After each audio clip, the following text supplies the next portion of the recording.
এই যে গঙ্গার ঘাট দেখতেই পাচ্ছেন। এই যে আমরা এখন রওনা দিয়েছি কাশী বিশ্বনাথ মন্দিরে যাওয়ার জন্য।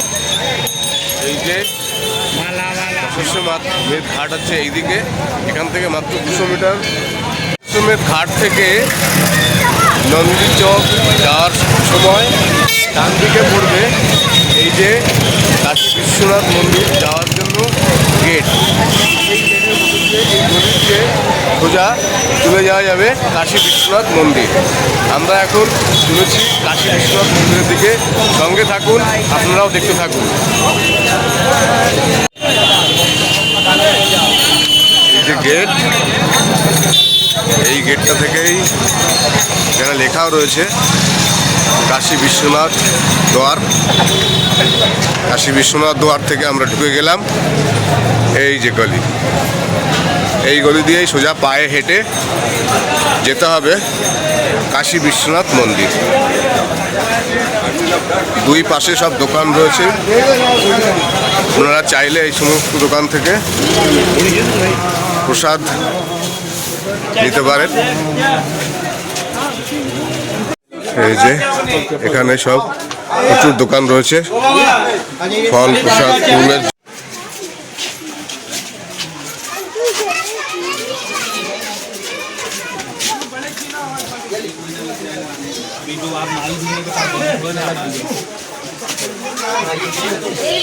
पूरा चूड़ी दुकान, ये रहा पूरा कितना बड़ा चूड़ी का दुकान, कांच का चूड़ी। আমরা সামনে দিয়ে এদিক দিয়ে এলাম। এখান থেকে প্রথমে আমরা মা অন্নপূর্ণা মন্দিরে যাব। মা অন্নপূর্ণা মন্দিরের ভিতরেও ক্যামেরা অ্যালাউ নেই, ভিতর দিয়ে এসছি, সেই কারণে মা অন্নপূর্ণা মন্দিরটা এই গেট থেকে আগেই পড়েছে।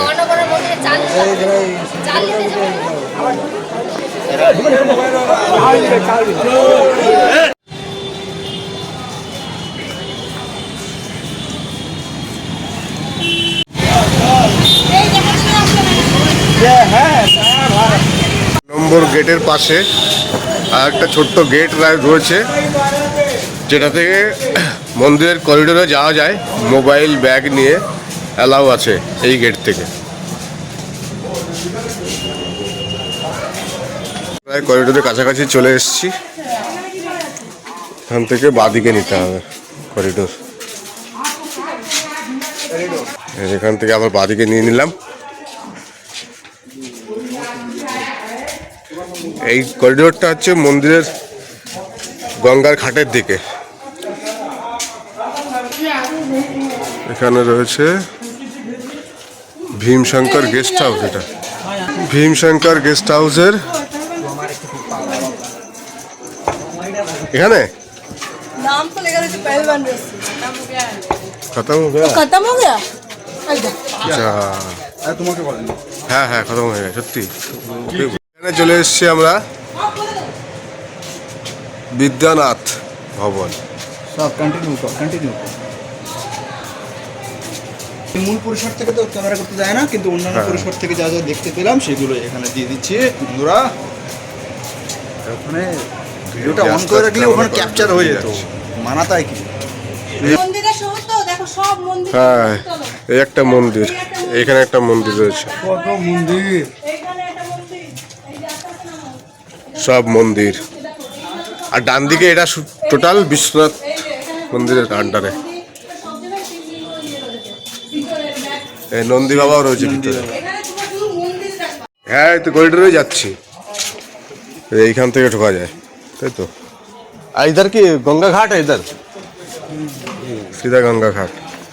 ও এইখান থেকে সোজা হচ্ছে গঙ্গা ঘাট চলে গেল।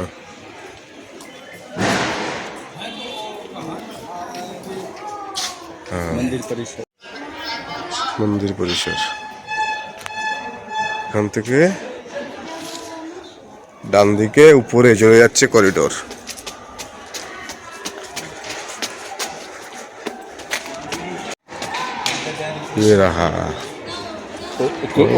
করিডোর থেকে তোলা যাবে না? হ্যাঁ এই যে আমরা চলে এসেছি করিডোরে। এই হচ্ছে মেন ঘাট। এই যে যেটা আমরা গঙ্গার থেকে দেখেছি। আমরা চলে এসেছি। মূল মন্দির হচ্ছে এই ভিতরে এইদিকে, আর এদিকে হচ্ছে গঙ্গার ঘাট।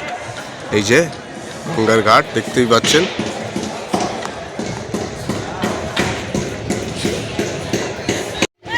এই যে গেট, গেট থেকে এই যে চলে এসেছি গঙ্গার ঘাটে। গঙ্গার ঘাটে এখান থেকে বাদিকেই শ্মশান ঘাট, কাশী শ্মশান ঘাট, যেখানে প্রতিনিয়ত 24 ঘন্টা চিতা জ্বলছে। প্রত্যেক দিন 200 থেকে 250-300 চিতা এখানে জ্বলে। যতটা পারবো দেখাবো আপনাদের।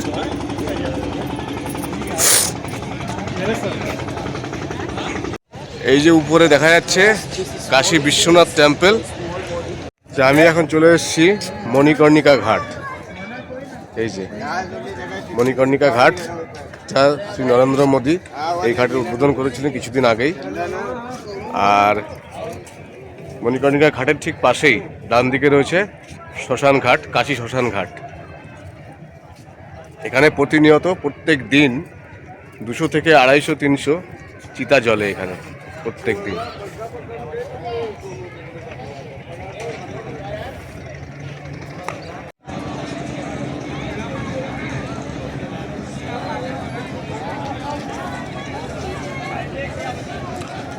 এই যে চিতা নিয়ে এসছে এখানে।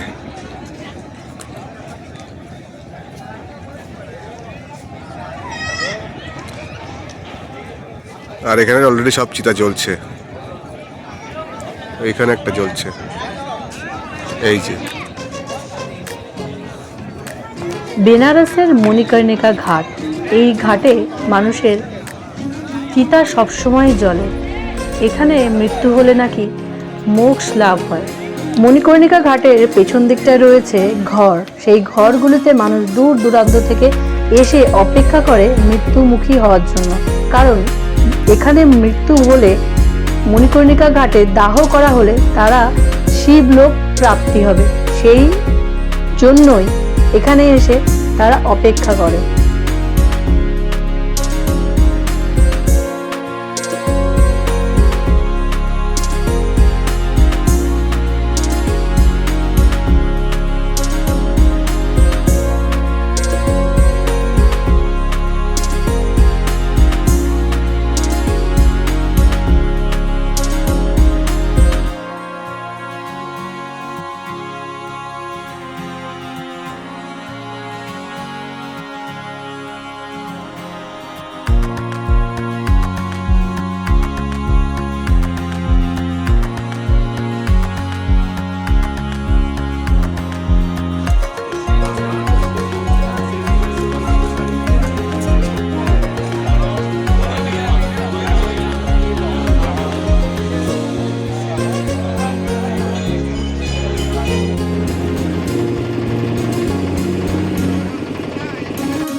ये चूल्ही जलता है, 24 घंटा जलता है, 24 घंटा। एक दिन में 250, 150 से 250 तक चूल्ही जलता है ना।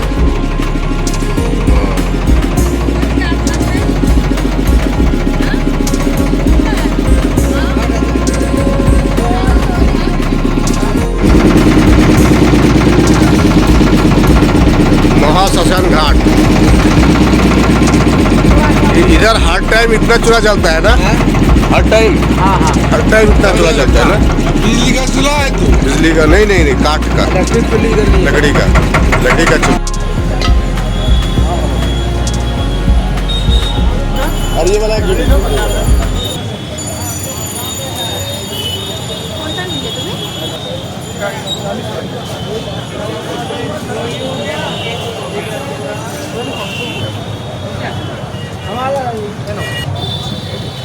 तीन कैसे 5 रोल हो गया 3 वो हो गया চৌকোনা দেবো।